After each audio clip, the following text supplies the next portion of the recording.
Hi girls, so I am not going to be in class, but I have left a video, which is the one that you're watching now, to be able to do all the work.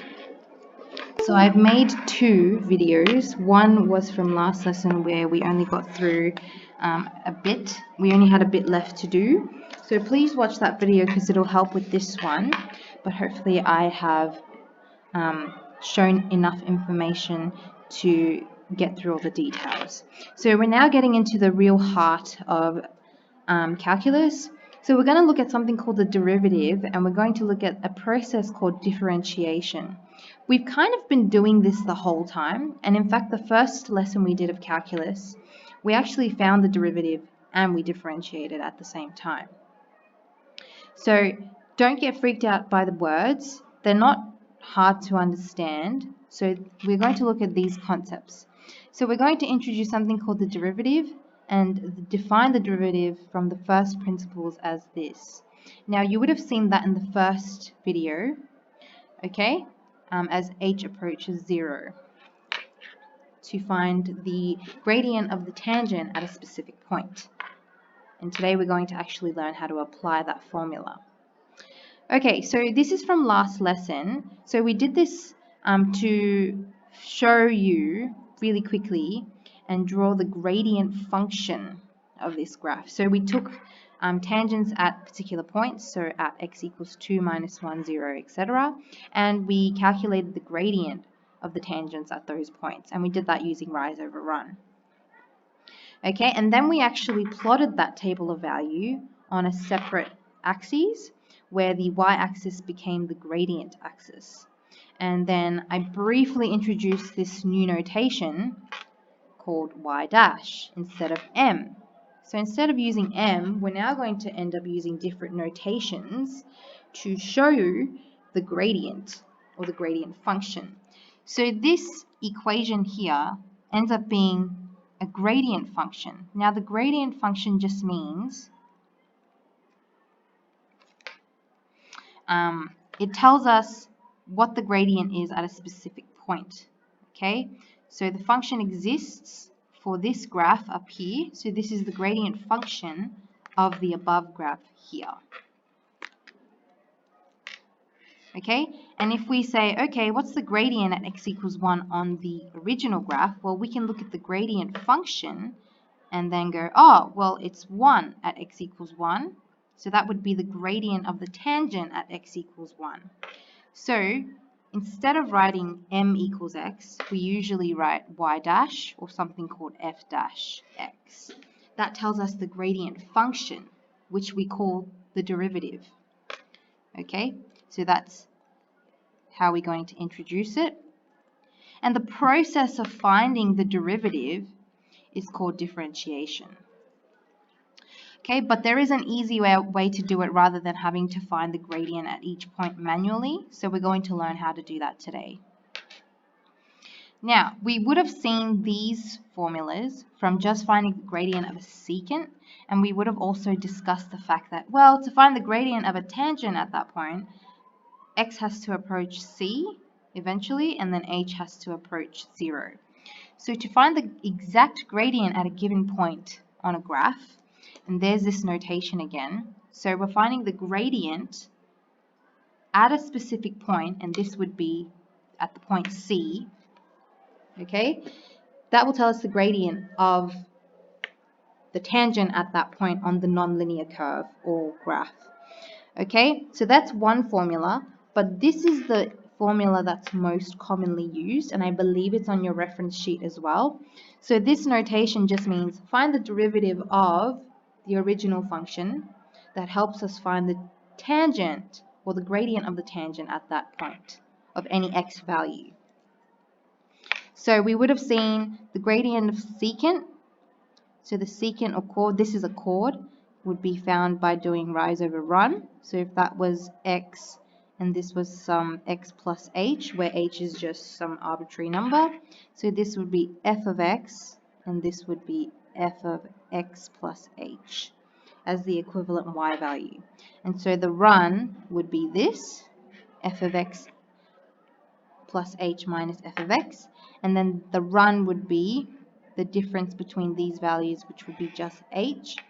Okay, so we would say the gradient is, rise over run, which is f of x plus h minus f of x all over h.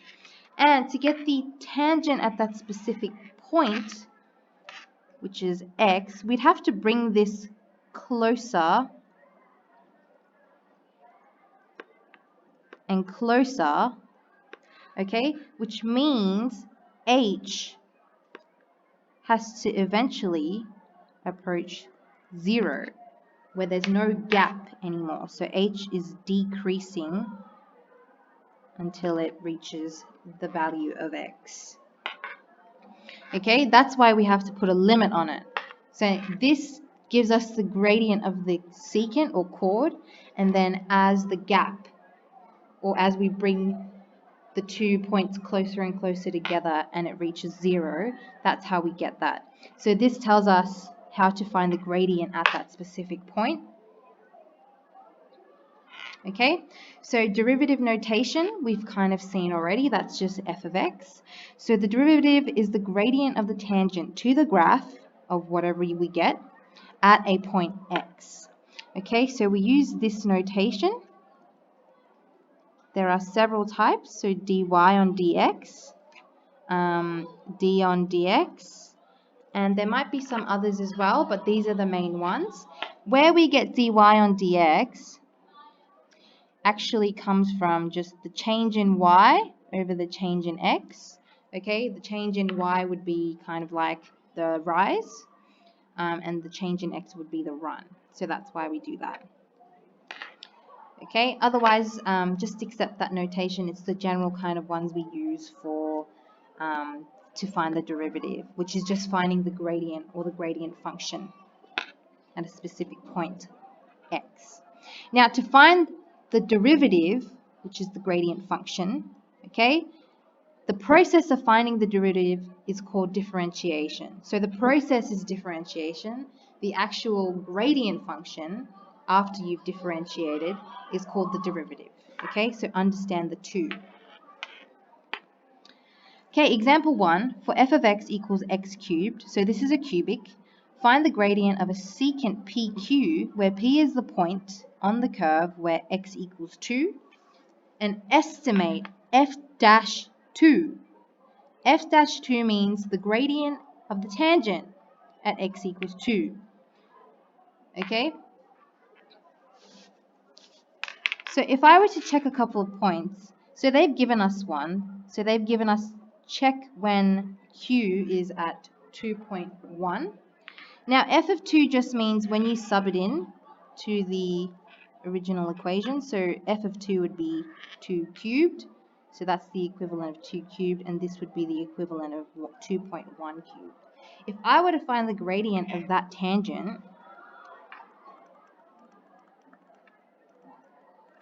okay, I would do the classic rise over run, so y2 minus y1. So I would do, let's just make 2.1 y2. So 2.1 cubed minus 2 cubed over 2.1 minus 2. Okay, that ends up being about 12.61. Okay, if I check another point, let's check q equals 2.001, comma, f of 2.001. And that's a little bit closer, so this would be here. So as we move q closer to p, we'll get a more exact gradient.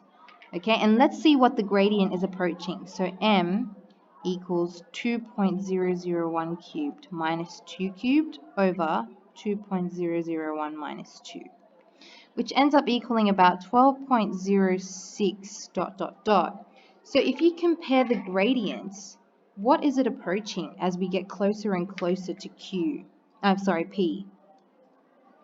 Okay, so if you said 12, that's correct. So you can say the gradient of the tangent at 2, so we're going to use the correct notation now, equals the limit as x approaches 2, okay, so P, of the function minus 2 over x minus 2. Now these are the values of q. That's why I'm leaving it arbitrary, because we just checked a bunch of x values for q. Okay, and we saw that it approaches 12. So we can say the gradient of the tangent at 2, x equals 2, is actually 12. Now this is some fancy notation. You could have just left this out and written f dash 2 equals 12, but we're going to see eventually that we are going to use that more formally. Now, to get us used to this notation, let's just start off with a question. So, if y equals 2x squared, that's the same as writing f of x equals 2x squared, because 2x squared is a function. And for a, they want me to figure out what this is by itself without the limit. So I would say, okay, well, f of x equals 2x squared. F of x plus h just replaces the x. Okay, see how I've replaced the x value with the full expression? I'm going to expand that out. Okay, and then expand out the 2 into the bracket. Okay, and then let's look at it as the function. So if I were to figure out what this is, okay, it equals f of x plus h is this expression, so 2x squared plus 4xh plus 2h squared. Take away f of x, which is 2x squared all over h. Take that away, so 2x squared minus 2x squared equals 0, so it ends up being 4xh plus 2h squared over h. Factorize out the h, you get 4x plus 2h, and then cancel, so this becomes 4x plus 2h.